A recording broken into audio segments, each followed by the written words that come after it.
All right, Clayton Sayfie here with the Wolverine with EJ Holland, Wolverines recruiting insider. We're outside of East Lansing High School, and just coming off of the Andrel Anthony commitment, as you saw live on our YouTube page as well. But Andrel Anthony, East Lansing kid, chooses Michigan over Michigan State, Penn State, Notre Dame, the other finalists. But this was really an in-state battle, and this is Michigan State's top target overall. What are your thoughts as Michigan swoops in at the end here? It looked like a few days ago it was going to be Michigan State, but now here we are, and he's a Wolverine. Yeah, it was going to be Mel Tucker's signature win until it wasn't his signature win. Right. It was kind of an interesting recruitment. It was really hot and cold on both sides. During the dead period, Michigan has done a fantastic job of establishing relationships, making guys they want priorities. And with Andrel Anthony, it was kind of like, we really like Christian Dixon. We really like Xavier Worthy. We really like Marcus Allen. Obviously, they landed all three of those commitments. On the flip side of the coin, you had Andrel Anthony buying into some of the negative narratives that Michigan's not prioritizing in-state kids. And that was around the same time that Kobe and Kalen King committed to Penn State, and things really dropped off with Jamari Booden at Belleville. So I think it was kind of a mix of those things. But towards the end here, in the last month and a half, I think they kind of put away their differences, both sides, and Michigan really started to recruit him hard, made him feel like family. And still there was a little bit of lingering, like, is he going to be a take? Is he over those in-state talk issues? And then as we got into the last week here, Michigan really surged. Jim Harbaugh, Josh Gaddis, Sharon Moore, Matty Dudek all did a great job of building that true family relationship and making him feel like a priority. And that's something that Anthony told me, is like, Michigan made me feel like a priority. And so even though Mel Tucker's been known as a plus recruiter, and he is an East Lansing kid, right, I just feel like right now Michigan is obviously in better shape as a program. Anthony felt comfortable with the staff, and he feels like he's a really good fit in the Josh Gaddis offense. And Michigan's been really innovative in the way they've personalized these recruitments. So with Anthony, they got the basketball staff involved, right, as well. They really pitched him on certain things on the academic side. Obviously, Anthony made the self-guided tour last weekend, so that helped as well. But overall, it was kind of just he was a lock to Michigan State. He really was, right, until Michigan really started to make that big push. Right, and we don't cover Michigan State, but in terms of, like we're talking about, we're sitting here less than 2 miles from Spartan Stadium. This is where he grew up, grew up a stone's throw away from that stadium. What's this like in terms of, what's the impact in state with this? Michigan still has to close with some of those bigger targets in state, but you're talking about some real momentum here as, they steal a kid again, right, from Michigan State's backyard with the new coach that was trying to lock up at least the kid that was right down the road. Yeah, I was driving in from Chicago, and the first exit you see is Spartan Stadium. Right. It's the big, sign out there.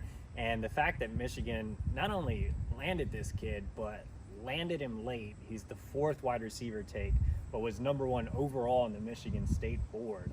It speaks volumes. Right now I would say Michigan State is no threat in state. Right. And the bigger threat. Where is the threat? I don't know. There's no threat from Michigan State, right, but you have Penn State trying to make a dent. Notre Dame's going to get some guys here and there. Ohio State's going to get some guys here and there. But overall, I think this narrative that Michigan can't keep guys home isn't true. And I think, obviously there's 3 more big recruitments left in state. You got Rayshon Benny, you got Donovan Edwards, and obviously Rocco Spindler's going to make his decision next weekend. And those will make or break in-state recruiting. But, this narrative that Michigan can't keep guys home is not true. In the landscape of recruiting as it stands right now, you're not going to be able to keep everybody home. I covered the University of Texas for 5 years, and they couldn't keep everybody home, right, just because, it's recruiting. It's the dynamics of recruiting. But at the same time, I think this is a big win, especially heading into those 3 big decisions. I think Anthony's a big social media guy. You see his presence on Twitter. You see his presence on Instagram. I think he's going to be a vocal recruiter for Michigan, and I think he's going to try to change kind of that narrative heading into these decisions, and I think it's going to help out a lot. Take the recruiting out of it. It's a big win in state, as we talked about, but what's Michigan getting in Andrel Anthony? He's a 4th receiver in the class, but what kind of player is he? Just break down, I guess, a little bit what Michigan's actually getting with him on the field. Right, so I've seen Anthony live once, ironically at a Notre Dame camp. So that's the only setting I've seen him in live. Obviously, I've watched his film. I've talked to some college coaches about his game. Two things that really stand out to me about Anthony. One is route running. He's a really technical route runner. He's a very savvy route runner. I would say he's an above average player in that category, and I think a lot of times route running is an underrated feature when it comes to looking at wide receiver recruits. So I think he's a top level guy when it comes to route running. But the thing that stands out the most to me about Anthony is his athleticism. Like I said, Juwan Howard and the Michigan basketball staff got involved in this recruitment, and Anthony's a great basketball player. He can jump out of the gym. He has really long arms. He can go up and get it, so he can be a threat in the red zone. He can, out jump guys. He can go up vertically. So I feel like he is a plus athlete overall, and his versatility too. Notre Dame actually liked him better as a cornerback than they did as a receiver. So the athletic profile is definitely there. The route running is definitely there. I would like to see him add some weight. Right now he's listed at 175. He's very skinny in both his upper and lower halves. He doesn't necessarily have that explosiveness. Even though he's really athletic, he hasn't unlocked that full athleticism on the field. So I feel like his change of directness, his quickness, just his overall straight line speed can be better. And I think that's going to come with proper coaching, with proper strength and conditioning.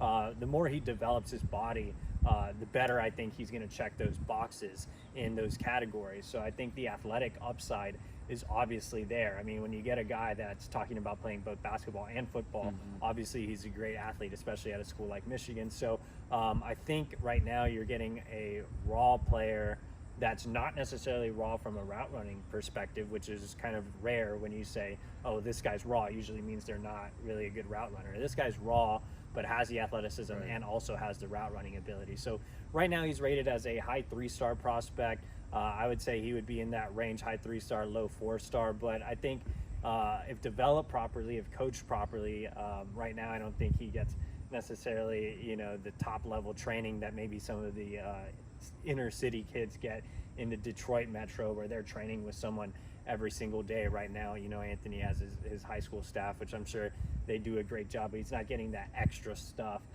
that maybe some of the Detroit kids get. So I think that the athletic upside is obviously there, as I've said repeatedly. So I think you're getting a guy like a lot of these guys in this class. Marcus Allen's another guy that has a great athletic profile that's still raw.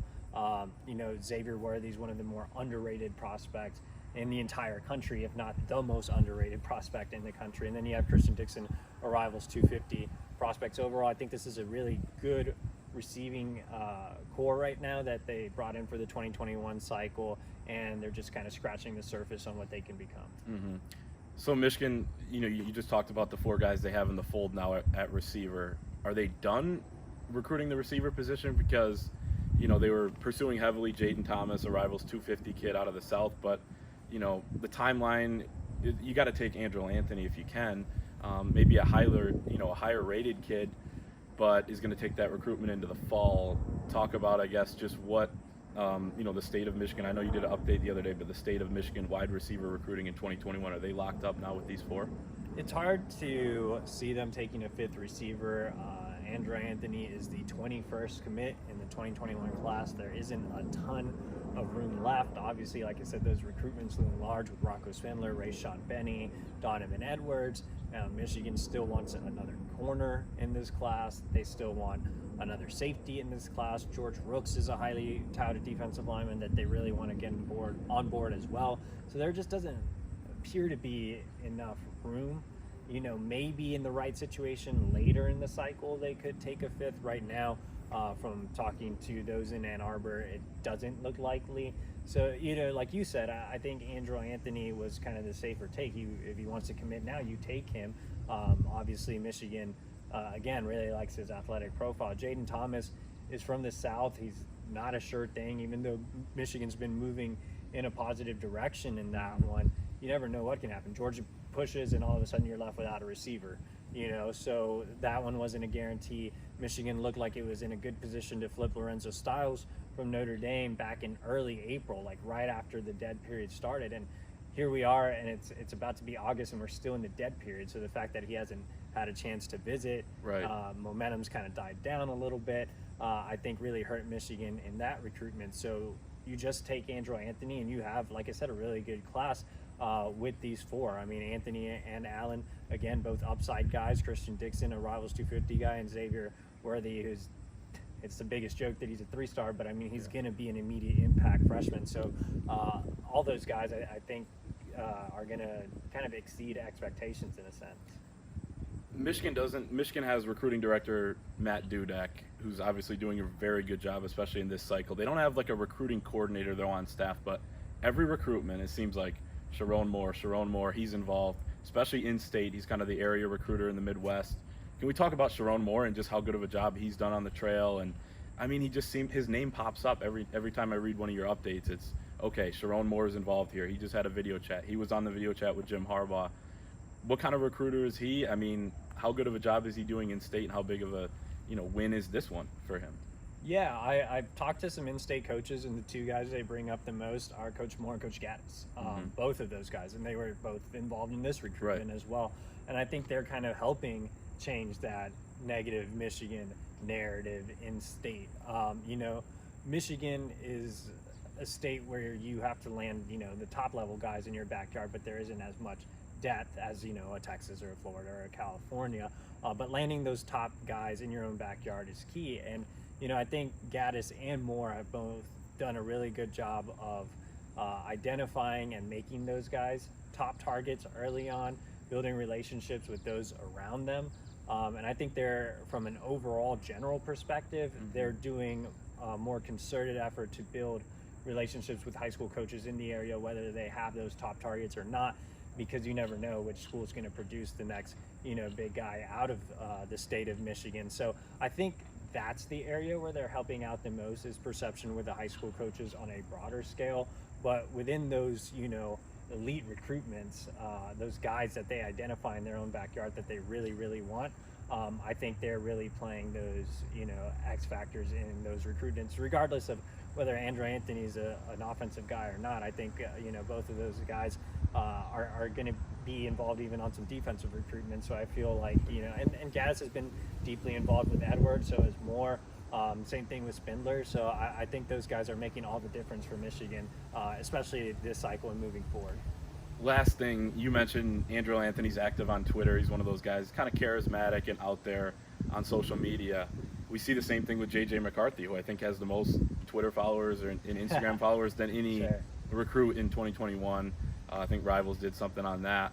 So these guys are recruiting, and you saw it the other day with Giles Jackson, who's a sophomore receiver at Michigan. They're recruiting guys and helping the staff on social media.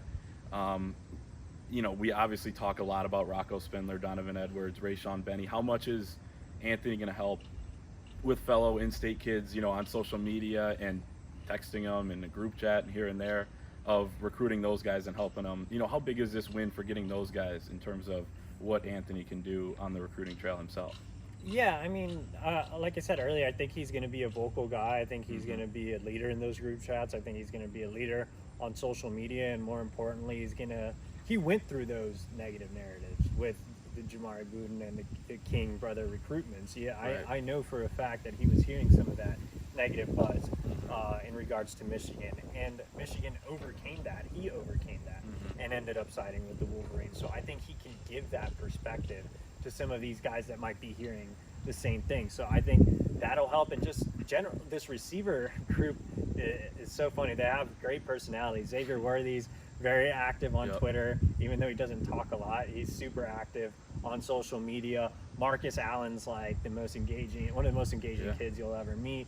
Andrel Anthony, like I said, is a social media guy. And then Christian Dixon kind of has this quirky personality that a lot of people like too. So I think those four guys are helping recruiting as a whole. And then you mentioned JJ McCarthy obviously has this huge social media profile, and anytime I tweet about JJ, it gets like insane numbers. So I think JJ definitely helps. And I've talked to some recruits, and they mentioned like, hey, I paid attention to what JJ did at Elite 11, and that caught my attention. Even fellow commits, like I went out and saw Tristan Bounce out in Baltimore, and Tristan Bounds was like, I really like JJ, and then I saw his Elite 11 stuff, and I was like, man, we have a stud at quarterback. So I think a lot of these guys realize that. JJ's very close to Rocco, he's very close to Donovan, so I think JJ combined with these other offensive commits are really going to help the Wolverines out. Yeah, so Rocco Spindler announcing next week, but for now, Michigan with a huge win in state here in East Lansing, right? We're just, down the street from campus, and a big win for Michigan. So follow all the coverage at thewolverine.com on Andrel Anthony's commitment. Again, a big announcement coming up next week. If you're not a subscriber, use promo code BLUE60. EJ says it a million times. 60 days free. Yep, 60 days free at thewolverine.com. So check that out, all the coverage there. Commit impact story. Going to have a column up about how big of a win in state this is for Michigan over Michigan State. But Clayton, Sayfie, EJ Holland signing off here from East Lansing, Michigan. Beautiful East Lansing, Michigan.